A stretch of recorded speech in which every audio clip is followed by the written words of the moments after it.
In this position in 2023, Ding Liren was fighting for the World Championship. Not only did he get his leaked prep online, but he also shocked the world when he played the move Rook A2, a move that was never seen before. And Nepo moves his pawn forward. Ding does the same with E4, trying to take control of the center, and Ding actually pins this knight against the queen. Nepo tries to kick it out, and Ding plays the brilliant move of H4. Reason being is that if you take the bishop, I take back with the pawn, you try to get out, this is just mate in 4. If you try to go the other way, there's no way to save this knight. You move your rook, and I'm simply winning. Obviously, Nepo sees that and pushes his pawn. Nepo takes back. Ding plays the best move of E5. Nepo takes, and instead of taking back, he simply goes forward, trying to push his pawn down to make a queen. And Nepo actually makes the mistake of not just taking this pawn.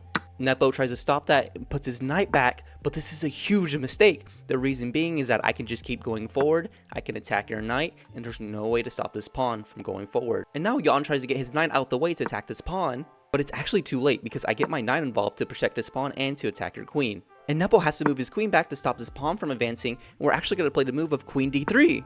The reason being is that not only are we getting our rook involved, but we're actually getting ready to checkmate. And Yan plays the only move in this position that isn't losing, which is King G7. And Ding plays G4, trying to kick this knight out, and Yan plays the brilliant move of Bishop B7. And you can't take this free knight because if you try to, you're simply going to lose it or lose your rook. And Ding moves his rook to H3, trying to get out of this line of this bishop. Nepo simply moves his knight, and Ding plays another brilliant move of pawn G5. And Yan makes another mistake of simply taking this bishop and allowing Ding to have +4 in this position. He tries to get his knight back, Ding moves his rook, and Yan, knowing he's losing, actually plays the mistake of H8. Even though I think he knows it's a mistake, he does it anyways to try to force a trade down. And Ding simply just takes, and Ding makes the fatal mistake of pushing this pawn forward. If he simply instead moves this rook to D3, he would have been winning. But because of time problems, he had to play the move of D7.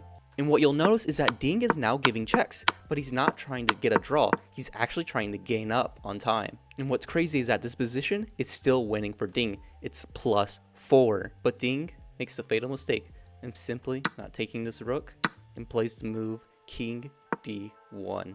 And this is a complete draw.